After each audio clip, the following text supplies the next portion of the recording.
दिवस आपण महाकवी कालिदास दिन म्हणून साजरा करतो. पण ते महाकवी लिहिपान पंडित कसे बनले? अगं आज आपण हेच तर पाहणार आहोत. म्हणून आम्ही कवी ब मधील आम्ही विद्यार्थी सादर करीत आहोत महाकवी कालिदासांवर एक नाटक.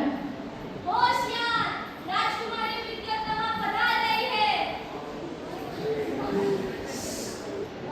रुची मी काल सांगितले शक्तीच्या समस्या हल केल्या का? नाही झाले राजकुमारी. का? मी सांगितलेल्या प्रश्नाचं उत्तर देखील तुमच्याकडे नाही. राजकुमारी राजांनी माझ्यावर तुमच्या विवाहाची जबाबदारी सोपवली आहे. जो मला शासनात हरवेल मी त्याच्याशीच विवाह करेन. ह्या राजकुमारीला हिच्या विद्वत्तेवर खूपच गर्व झाला आहे. तुझा विवाह एका परमपुरुषाशी करून आपण हिचा गर्व मोडलाच पाहिजे. बरोबर आहे आचार्य, हिचा अहंकार मोडलाच पाहिजे. बरे रुचल्या देवदत्त जंगलामध्ये जातात. आचार्य, तो मूर्ख बघा. ज्या फांदीवर बसला आहे त्याच फांदीवर धावत आहे. हो ना, ह्याच्यापेक्षा मूर्ख तर कोण असूच शकत नाही. हाच योग्य आहे राजकुमारीच्या विवाहासाठी. अरे कालिदास, पडशील ना रे मूर्खा. ज्या फांदीवर बसलाय तीच फांदी कापतोस. अरे गोपाल, मला ही लाकडे लवकर तोडायची. तू जा बरे इथून. तुला सांगून काय फायदाच नाही. अरे कालिदास, तुला आमच्या सोबत राज दरबारात जायचे आहे. तिथे तुला चांगले खायला प्यायला मिळेल. राज दरबार? मी नक्की आहे. हो, पण एक अट आहे. तिथे तुला काहीच बोलायचे नाही. आम्ही जे सांगू तेच करायचे आहे. आम्ही राजकुमारींना सांगू तू आमचा गुरु आहेस. ठीक आहे, मी गप्प बसेल.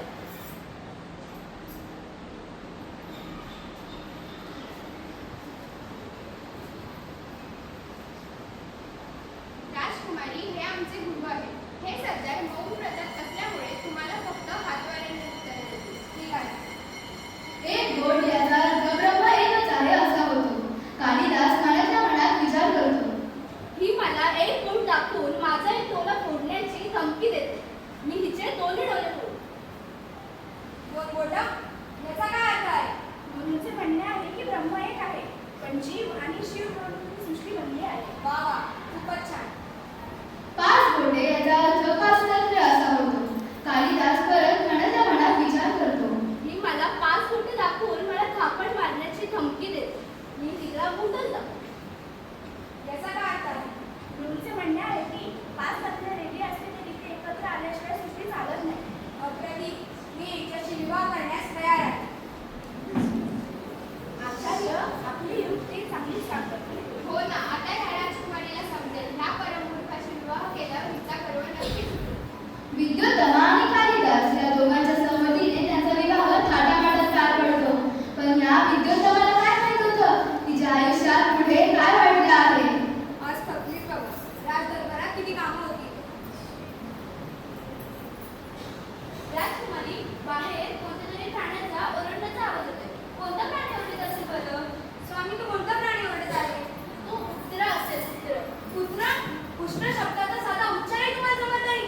तुम्ही कसले महाविद्वान? तुम्ही तर महामूर्ख आहात. महामूर्ख. पंडितांनी माझी फसवणूक केली. राजकुमारी, मला माफ कर. इथून निघा.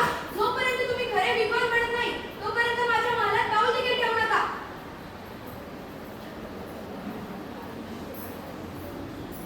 ए भगवंता, माझा काय दोष होता? मी मूर्ख होतो, पण मी कुणाचं वाईट केलं नव्हतं.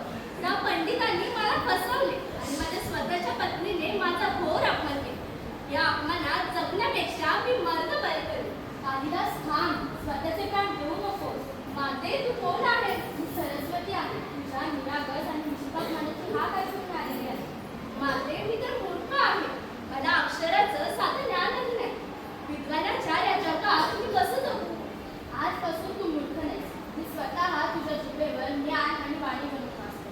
त्या सृष्टीतील सर्व भाषा, शास्त्रे व काव्यांचे ज्ञान तुला प्राप्त. व तू या जगाचा कविकुल गुरु बनून या जगाला प्रकाश मानतो. सरस्वतीच्या आशीर्वादाने कालिदास महाकवी कालिदास बनतात. अनह मृत्यू कपटम द्वारंतहि अस्ति कश्चित् वा विशेषः. स्वामी, तुम्ही? हो विधाता. तू त्या दिवशीच्या अपमानाने माझे डोळे उघडले. मी जंगलात अंधनाचा अंधार दूर केला.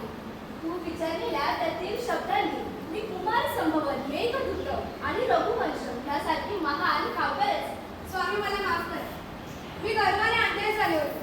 मी माझ्या पतीचाच अपमान केला. पण तुम्ही या संपूर्ण जगाचे महाकवी कालिदास झाला. मला तुमचा अभिमान वाटतो.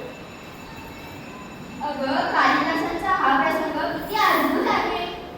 रसिक हो, जिथे पराकोटीचा अभिमान होतो तिथे कधी कधी प्रगतीची नवीन वाट सापडते. हेच तर आपल्याला